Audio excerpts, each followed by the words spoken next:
नमस्कार। आज 23 फरवरी 2023 है। आज से उत्तराखंड लोक सेवा आयोग द्वारा आयोजित अपर पीसीएस की मुख्य परीक्षा प्रारंभ हुई है। आज का जो पहला पेपर था उसका समय था प्रातः 9 बजे से 12 बजे तक। आयोग के निर्देशों के अनुसार सभी अभ्यर्थियों को 7:30 बजे सुबह तक अपने परीक्षा केंद्र तक पहुंचना था। हमारा बेटा भी आज एक परीक्षार्थी था। मैं अपने बेटे के साथ परीक्षा केंद्र तक गया।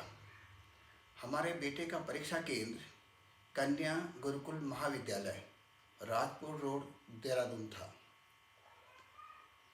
हम वहाँ नियत समय पर पहुँच गए थे। वहाँ क्या हुआ उसकी बात मैं उत्तराखंड लोक सेवा आयोग के माननीय अध्यक्ष डॉक्टर राकेश कुमार जी के ध्यान में लाना चाहूँगा। आज जब हम वहाँ सेंटर पर पहुँचे तो 7:30 बजे से अभ्यर्थियों की एंट्री शुरू हो गई थी। सबसे बाहर जो गेट था वहाँ से अभ्यर्थी अंदर जा रहे थे और फिर वहाँ पर एक एक बच्चे की वीडियोग्राफी हो रही थी।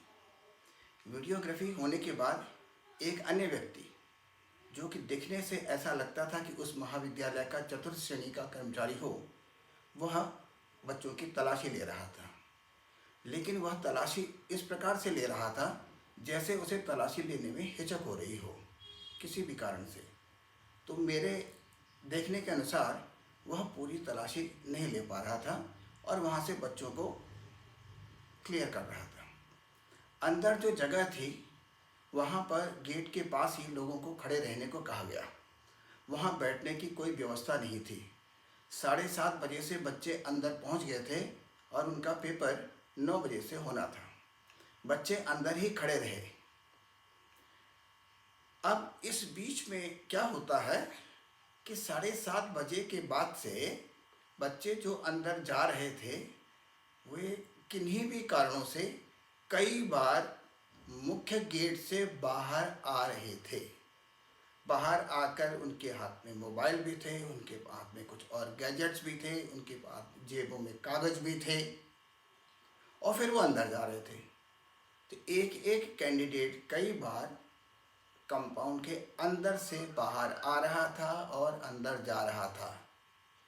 जब वह दोबारा तिबारा चौबारा अंदर जा रहा था तो उसकी कोई वीडियोग्राफी नहीं हो रही थी और न ही उसकी फ्रिस्किंग हो रही थी, मतलब उसकी कोई तलाशी नहीं हो रही थी कि वह दोबारा बाहर से कुछ लाया तो नहीं है कहीं। ऐसा कुछ नहीं हुआ। मैं क्योंकि बाहर खड़ा था तो मैं ये देख रहा था कि कई अभ्यर्थी बहुत देर तक आते रहे। 8:40 के आसपास भी कई अभ्यर्थी कंपाउंड के अंदर प्रवेश कर गए। 8:40 पर कक्ष में जाने का समय था लेकिन ये लोग सबसे बाहर थे। 8:45 पर भी बच्चे गए, 8:50 पर भी बच्चे गए।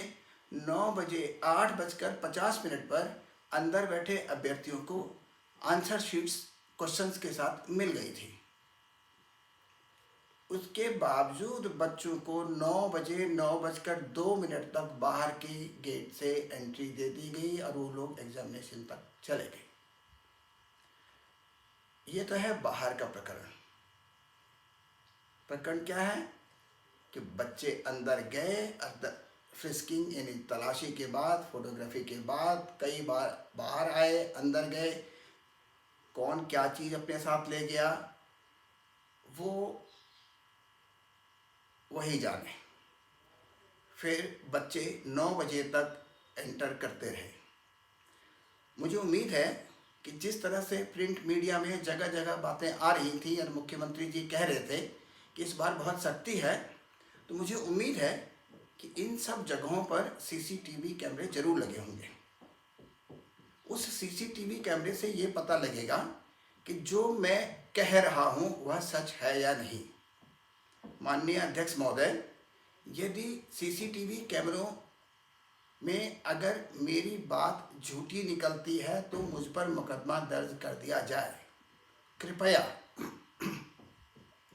मैं वॉलंटियर करता हूँ कि यदि जो कुछ मैं कह रहा हूँ वह गलत निकल जाए तो मुझ पर मुकदमा दर्ज कर दिया जाए, मुझे जेल में डालना हो तो मुझे जेल में डाल दिया जाए। और अगर मेरी बात सच निकलती है तो फिर ये किस तरह की शक्ति है, न जाने क्या क्या चीज़ें अंदर चली गई। अब अंदर की बात देखिए, जो मुझे बताया गया, अंदर 8:50 पर कॉपियाँ बच्चों को दी गई। उन कॉपियों में प्रश्न छपे होते हैं और जवाब लिखने के लिए जगह होती है। कॉपियाँ जैसे ही 8:50 पर मिली, कई बच्चों ने वहाँ तुरंत आंसर लिखने शुरू कर दिए, जबकि नियम होता है कि आंसर लिखने का काम 9 बजे से शुरू होगा। अब आप देखिए कि पहले 10 मिनट एक्स्ट्रा बच्चों ने इस्तेमाल कर लिए। वहाँ कमरे में किसी भी प्रकार की तलाशी नहीं हुई। अगर हुई हो तो अंदर ऐसा कुछ भी उपकरण आपने लगाया हो जिससे वीडियोग्राफी हो रही हो तो उससे जांच की जा सकती है। जब पेपर हो रहा था और पेपर समाप्त हुआ 12 बजे, तब भी 12:05, 6 मिनट, 7 मिनट तक बच्चे अपने आंसर लिखते रहे। इन्विजिलेटर्स ने उनसे कॉपियाँ नहीं ली। कुछ बच्चों के द्वारा ऑब्जेक्शन रेज करने के बाद भी इन्विजिलेटर्स ढिलाई बरत रहे थे और जो बच्चे अतिरिक्त समय में लिख रहे थे उन्हें लिखने दिया गया। यदि यह बात गलत साबित हो जाए किसी वीडियोग्राफी से तो मुकदमा कीजिएगा। उस पूरे कंपाउंड में सबसे बाहर के गेट से लेके अंदर कक्षा तक किसी भी तरह की मशीन से कोई जांच नहीं हुई। ऐसी कोई मशीन नहीं थी वहाँ जिससे ये पता चल जाए कि कोई अपने कोई इलेक्ट्रॉनिक गैजेट्स अपने साथ ले गया हो या अन्य सामग्री ले गया हो। ऐसा कोई भी प्रावधान नहीं था। अतः अध्यक्ष महोदय से निवेदन है कि जो बाहर प्रिंट मीडिया में आया था कि इस बार उत्तराखंड लोक सेवा आयोग ऐसे कदम उठा रहा है जैसे पूरे हिंदुस्तान में नहीं उठाए गए, तो उसकी हकीकत मैं इस वीडियो के माध्यम से आपको बता रहा हूँ। इस वीडियो को मैं आपको ईमेल भी करूँगा, मुख्यमंत्री जी को भी ईमेल करूँगा। आप अगर उचित समझेंगे तो अवश्य कार्रवाई कीजिएगा। धन्यवाद।